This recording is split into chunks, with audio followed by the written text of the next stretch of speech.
Pas kita mau sujud, kita ngelihat ada najis di tempat sujud kita, di bakat jidat kita bakal kita taruh ada najis.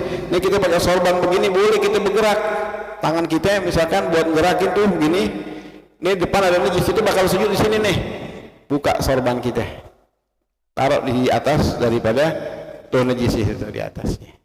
Lepas gitu, taruh najis begitu, sujud di atasnya, nggak apa-apa. Yang penting kagak nembus nanti ke jidat kita. Artinya kita bergerak dalam masalah ini boleh. Begitu juga kadang-kadang sebagian orang ngotot handphonenya bunyi, lagi sholat dia kagak mau matiin, sampai kelar sholat baru dimatiin. Dimarah-marah orang ngomong, lu gimana sih telepon, gua lagi sholat. Nggak tahu dia kagak tahu, jangan dimarahin. Yang salah dia, kenapa nggak dimatiin dulu tuh handphone? Ya boleh matiin nggak batalin sholat, matiin nggak batalin sholat. Kita lagi sholat bunyi handphone kita, matiin cetek gitu nggak mati tuh. Ada orang nggak bisa, ya diangkatnya itu, entar dulu gua lagi sholat nih, ya matiin handphonenya, udah matiin begitu, nggak apa-apa, boleh, daripada ganggu yang lain. Kalau misalkan bunyi cuman ada dering biasa, kalau bunyi dangdut, oh gak enak banget lagi sholat, ya Allah, baru takbiratul ihram bunyi lama banget lagi bunyi, gak dimatiin, pengen batalin gue rasanya. Ambil aja itu handphone, buang gitu, lagi sholat nih. Boleh dia matiin handphone, nggak ngebatalin dengan tanpa 3 gerakan yang berturut-turut. Kan gerakan cuma sedikit tuh, gerak sendiri sekali bergerak nih, dia ambil lagi itu baru sekali gerakan, berhenti, matiin handphonenya, udah matiin handphonenya, biar selesai dari sholatnya, nggak ganggu orang yang lain. Kalau dia nggak matiin kan ganggu yang lain, ya ganggu. Emang bukan kemauan dia, cuman salahnya dia nggak dimatiin dulu dari sebelumnya, lupa, namanya manusia. Kemudian yang berikutnya satrul aurah.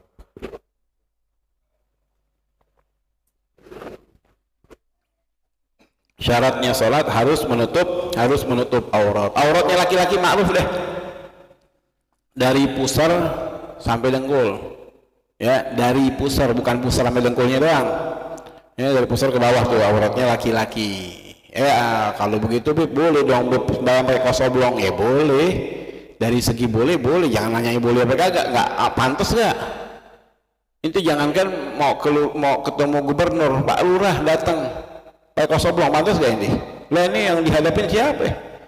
Allah Subhanahu Wa Taala, mau berantem ini deh pakai kosoblong. Nah, kita mau sholat ngadap Allah Subhanahu Wa Taala yang rapi, sunnahnya, ya disunahkan yang rapi, jangan yang butak kita punya pakaian, oblong, kaos oblong, udah bolong-bolong, banyak tambelannya, kita pakai buat sholat, nggak pantas. Pakai baju yang rapi, apalagi hari Jumat. Ya Rasulullah SAW punya pakaian khusus tuh di hari Jumat.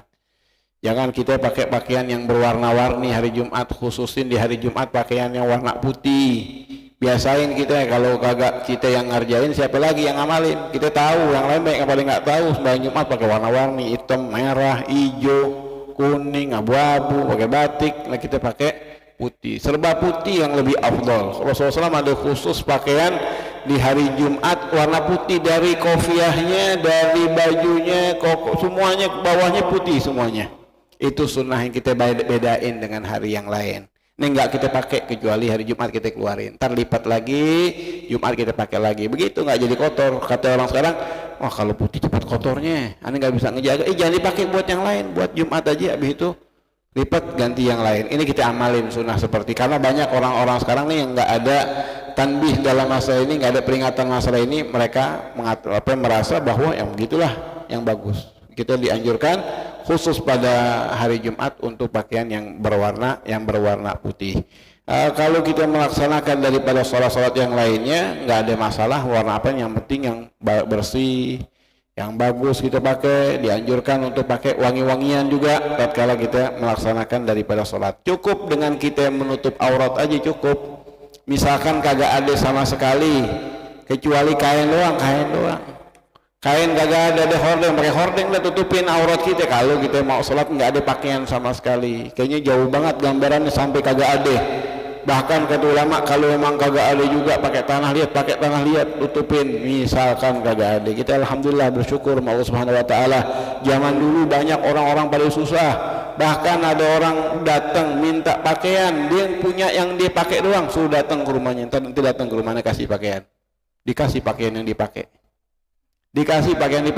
lewat apa namanya, lewat pintunya dilolosin tuh, nih ambil nih pakaian tuh.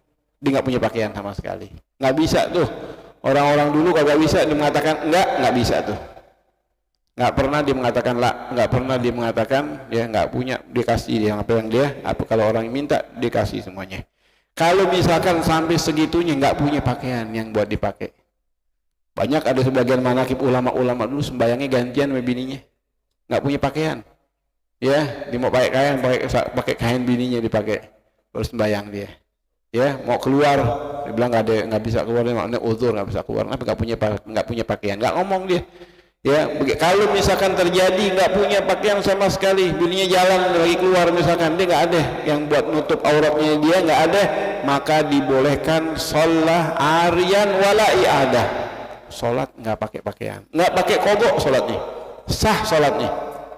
Beda dengan dia pakai pakaian yang najis. Ya gue lupa tadi sembahyang zuhur pakai sempak, gue pakai padahal najis tuh sempak misalkan, atau kainnya itu kain yang itu najis, anda pakai lupa sholat, wajib diqadha.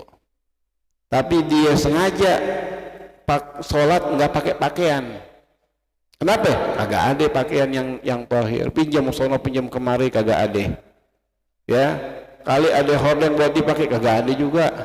Tikar kali tikar bisa ditutupin aurat, nggak bisa, nggak ada, maka sholat dalam keadaan nggak pakai pakaian dan sholatnya sah, nggak wajib pakai ngulangin lagi sholatnya dia. Kodok kali sholatnya nggak, karena menutup aurat wajib bagi yang mampu, wajib bagi yang mampu. Kemudian